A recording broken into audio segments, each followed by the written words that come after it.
to the parents and grandparents and all those who support their students, well, my students, your kids, that I hope you give them a lot of credit just for being here, because it takes an awful lot of courage to get up here and perform in front of your peers. And inevitably, every year someone asks, well, what if I get up there and I play the most terrible I've ever played? And all I can say is, that's okay. And I'm proud of them no matter what, because they've all worked hard and they're all ready. So I'm very proud of each and every one of them. And I really do hope it's a little bit pleasant experience for them, because music is supposed to be fun. And the more they do it, the more they're going to get used to it. I want to thank Ruth Schmidt for my flowers.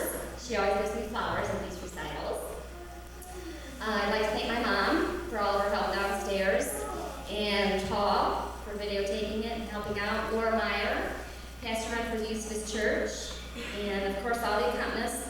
I would like to recognize them by name and say a little bit about them, because they are indispensable. So as I mentioned their names, they just please stand for a second so they can be recognized. So first we have Carol Brown. Carol.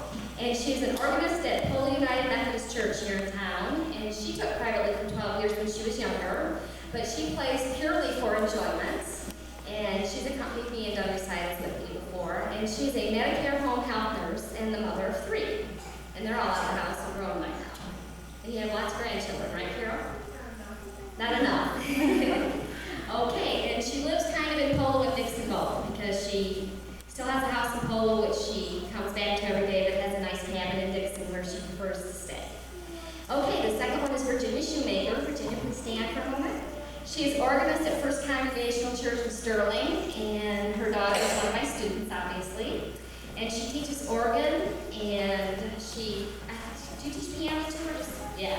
And you've taught her around 8 years, and mother of 3. Okay, Deb Cooper. There's Deb. And Deb, all the information I got via someone else is that you're a math teacher in Tampico, and you like to accompany for fun because you enjoy it? Okay. Well, thank you for being here.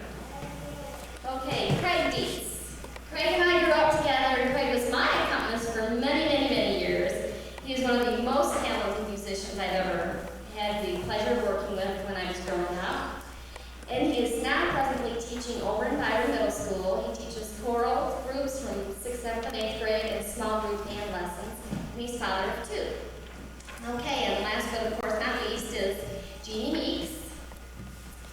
And Jeannie is a pianist at Harvest Bible Church in Rock Falls. She has around 20 private students, and she accompanies a lot of the contest kids too. And she is mother of 4 teenagers, she wanted me to point out. So who knows what's going on in her household right now.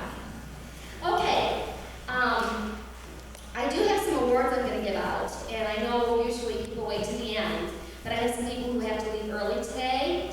I'd like to begin first by just recognizing the students who went to districts and all-state this year. For districts, if they'll just please stand also. Kelsey Brotheridge, please stand. My 8th grader got first chair this year at districts. It's a good honor. And yes, you can applaud.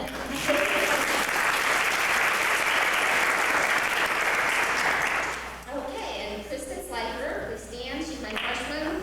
She got like 8th chair out of 75 in high school. That's very good going into high school. Joanna Messer, who's my student, but is now going to school in Aurora, which is a little more difficult district to be in. Out of 150 flutists, got 26. And she's a sophomore.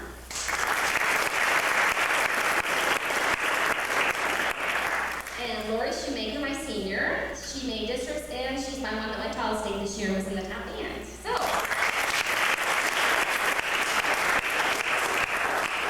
Okay, I did decide on a couple of awards that I wanted to give out. I don't believe there's such a thing as being the best player, because I think everybody has their own best qualities. But I did want to give awards for students that were applying themselves in ways that I feel make them their best player. So the first award I'm going to give out is going to be for the student who practiced the most this year. And that student is a freshman from Sterling, and that is Susan Jacobs. So she'll come forward. I have an award for her.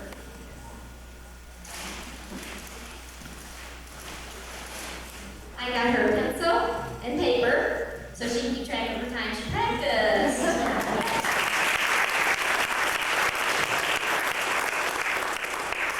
Okay, the second award goes to my student who I feel works the hardest during their lessons as well as at home. And the student that I picked for this is someone who will try more than twice to get something right in her lesson. She'll try a dozen times if that's what it takes. And I think she wants it more than any of my kids in this, well, not any of them, but right now she deserves the award for working the hardest. And she's a sixth grader from Polo, and that is Tara Wiggins.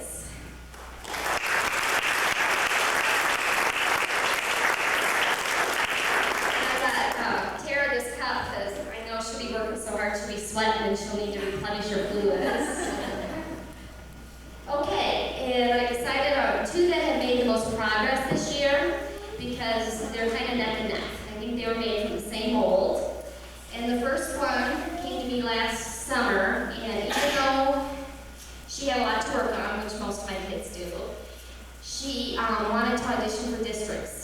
And even though she knew she probably wasn't going to make the band, she wanted to do the music. And she took our lessons and worked on it and got it down. And she didn't care whether she got districts. All she wanted was the accomplishment. And she did real well. She didn't make districts, but she played very well. I'm very proud of her for the work she's done. And there was a period I couldn't see her because of basketball, and she still came back and showed improvement. And that is my freshman from Polo, and that is Lori Smith.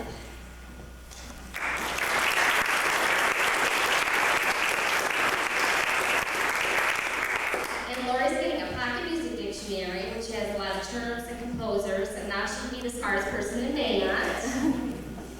And my other girl came to me earlier this year before contest, and she basically had the same type of attitude. She wanted to go to contest and try to work on a piece, and she didn't care if she got a first, a second, or a third. She just wanted the pleasure of trying and the feeling of accomplishment. And that person is from Sterling, and she's a freshman, and that is Dara Feldhouse.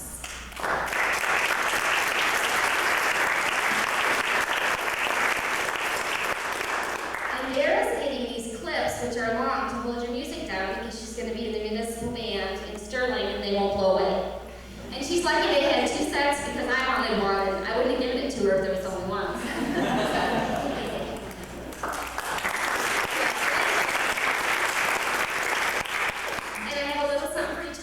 When they're done playing today.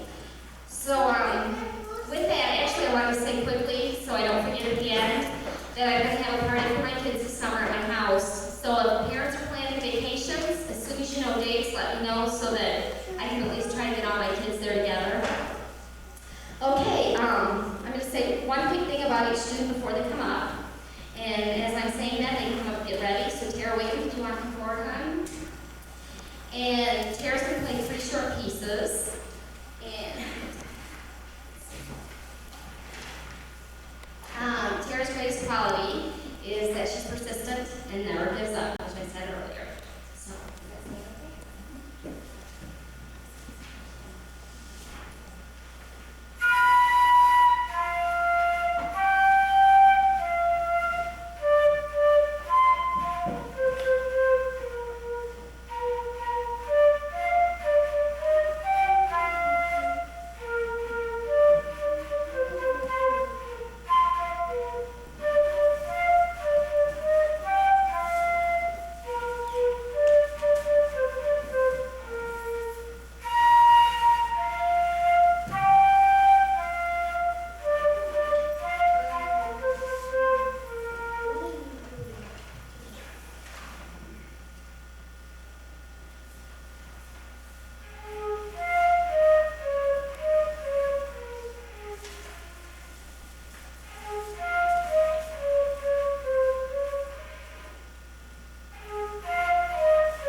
we know none of them ever misplace their flutes because they're all so responsible.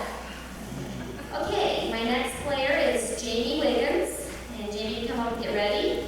And Jamie's best quality is that she's very excitable, and when she achieves something, it makes her feel really good, and she's always eager to try new things.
I was teasing Eddie earlier because he's my only boy student, and I said in about 3 years he's going to love being surrounded by this many women all in one room.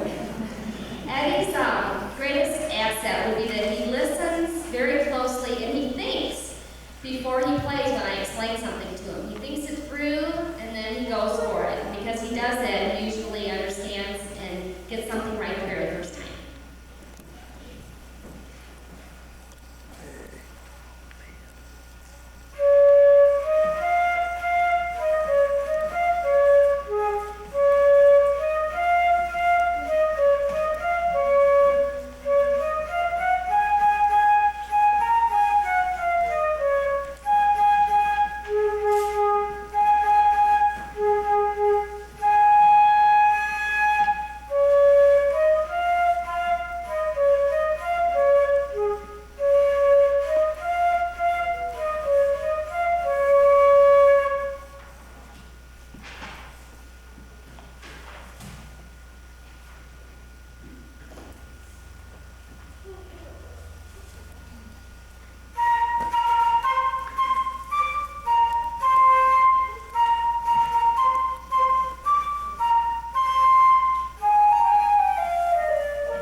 But I would have to say already that I can tell that her greatest asset is that she definitely wants to be challenged.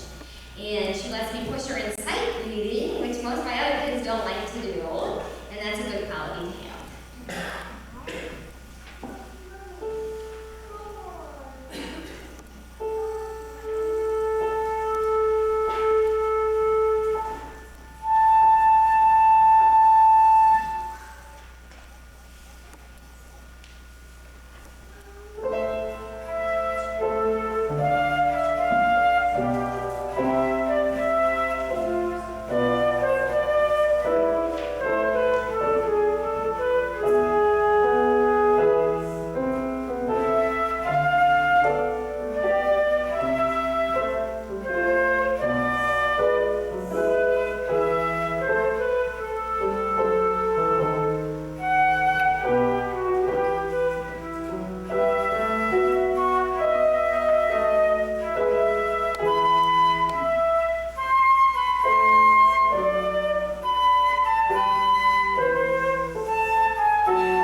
achieve and accomplish a piece also, and she likes a challenge.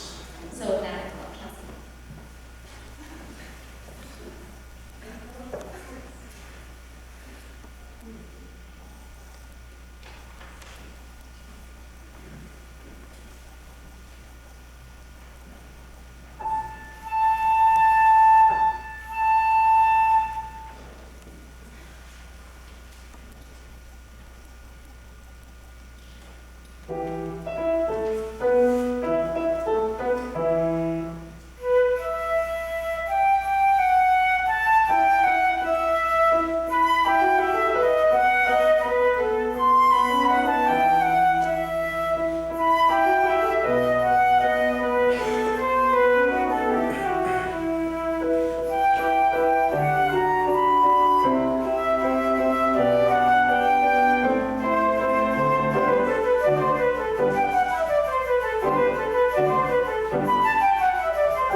trio, or did you take anything on flute? Quartet, you get first? Second? First, okay. So I want to acknowledge that. Okay, my next student is Dara Feldhaus. And Dara's greatest asset is that she's very dedicated and she's not afraid of a challenge.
year, Kristen's greatest asset is that she's grown tremendously in music academy.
she can perform a lot more calmly and enjoy her music.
so everyone understands who's not a musician. Candace was born with a flute embouchure, which is the greatest blessing any flute player can ask for. Basically what that means is your embouchure is the shape of your lips and your face so that you blow correctly into your flute. And flute players need to pout so that they get a good sound, which amazes me. I would think they could all have a perfect sound because I'm sure they all pout around the house. But anyway, Candace has a perfect embouchure because of this. She has a very rich, mature tone. But she's also very musical, and she likes slow music because she can put her heart and soul into it.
she's probably my most mature in that she can play musically, technically, and make it all come together. And a lot of that is the years of practice and the years of teaching.